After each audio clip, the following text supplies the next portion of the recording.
Hello friends, ஒரு வழியா big பாஸோட லோகோவும் host யாரும் அப்படின்னு அபிஷியலா விஜய் டிவில இருந்து ஒரு டீசர் மாதிரி வெளியிட்டு அறிவிச்சிட்டாங்க.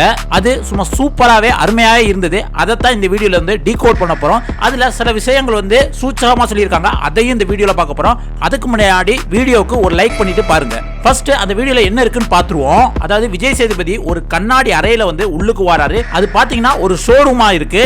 அந்த கண்ணாடி எப்படி இருக்கு அப்படின்னா 8 அப்படிங்கிற மாதிரி போட்டிருக்கு. அந்த 8க்கு பின்னாடி விஜய் சேதுபதி நிக்கிறாரு. அதுல இருந்து என்ன தெரியுது அப்படின்னா 8க்குள்ள வாழ்க்கை இருக்கு அப்படிங்கிற மாதிரி குறிக்கிற மாதிரி சொல்லியிருக்கு. அதுக்கப்புறம் என்ன நடக்குன்னா அப்படியே விஜய் சேதுபதி நடந்து போறாரு. அதுல விஜய் சேதுபதி முகத்தை காமிக்காம ஃபுல்லா லோகேஷ் படம் மாதிரி இருட்டுக்குள்ள நடந்து போற மாதிரி ஒரு சீன் வைக்கிறாங்க. அதுக்கு பேக் சைடு பாத்தீங்கன்னா ஷோரூம்ல ஷேட்ஸ் எல்லாம் எப்படி இருக்கும் அது மாதிரி வச்சிருக்காங்க. இப்ப அவர் ஒரு கோட்டை சூஸ் பண்றாரு.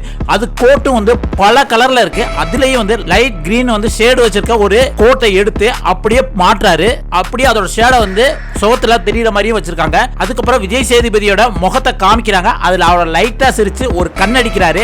அப்படியே இந்த பக்கம் லோகோ அந்த காலத்துல தூர்தர்ஷன் லோகோ இருக்குல்ல அது மாதிரி இருக்கு கிட்டத்தட்ட. அதுலயே ஐ சைஸ்ல வச்சிருக்காங்க. லோகோ இன்னும் கூட பெட்டரா ரெடி பண்ணிருக்கலாம் அப்படின்னு தான் நமக்கு தோணுது. உங்களுக்கு என்ன தோணுங்கிறத கமெண்ட்ல சொல்லுங்க. விஜய் சேதுபதி ஹோஸ்டா வர்றது ரொம்ப சந்தோஷம் தான். லோகோ எதிர்பார்த்த அளவுக்கு இல்லைன்னு தான் எனக்கு தோணுது. அதுல லோகோ எப்படி இருக்கு அப்படின்னு பாத்தீங்கன்னா இந்த கான்கிரீட் கட்டடம் மாதிரி இருக்குல்ல அதுல மாதிரி வச்சிருக்காங்க. உள்ளுக்கு 8ங்கிறது ப்ளூ கலர் லைட்ல டெக் ஓரியன்டா இருக்கு. ஒருவேளை டெக்னாலஜி ஏஐ அந்த மாதிரி உள்ளுக்கு வச்சிருக்காங்களா என்னன்னு தெரியல, பொறுத்து தான் பார்க்கணும். அதே மாதிரி லோகோக்கான அந்த பேக்ரவுண்ட் மியூசிக் இருக்கும்ல அந்த மியூசிக்கும் இந்த லோகோல டோட்டலாவே சேஞ்ச் பண்ணிருக்காங்க.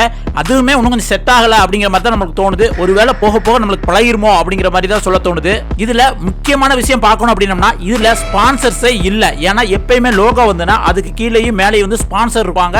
இதுல ஸ்பான்சரே இல்லாதனால இன்னும் ஸ்பான்சர்ஸ் வரல. இந்த அப்டேட் பிக் பாஸ் வியூவர்ஸ்க்கு மட்டும் கிடையாது, ஸ்பான்சர்ஸ்க்கு சேர்த்துதான் அப்படிங்கறது மாதிரி தான் தோணுது. ஏன்னா பழைய ஸ்பான்சர் கமலை வச்சுதான் உள்ளுக்கு வந்திருப்பாங்க. இப்ப கமல் சார் இல்லாதனால விஜய் சேதுபதிக்காக வர்ற ஸ்பான்சர் வரலாம் அப்படிங்கிற அறிவிக்க மாதிரி தாங்க தோணுச்சு. இவ்வளவுதாங்க இந்த சின்ன டீசர்ல இருந்தது. வேற ஒன்று சொல்லிக்கிறாப்ல பெருசா ஒண்ணு இல்ல. ஒருவேளை இந்த நெக்ஸ்ட் 1 வீக்ல இந்த பிக் பாஸ் சீசன் 8 தீம் எதை சார்ந்தது அப்படிங்கிற மாதிரி ஒரு ப்ரோமோ வரவ நம்ம எதிர்பார்க்கலாங்க. இதை பத்தி உங்க கருத்துக்கு என்னங்கறத மறக்காம கமெண்ட்ல சொல்லுங்க. அடுத்த ஒரு சூப்பரான வீடியோல சந்திக்கலாம். நன்றி, வணக்கம்.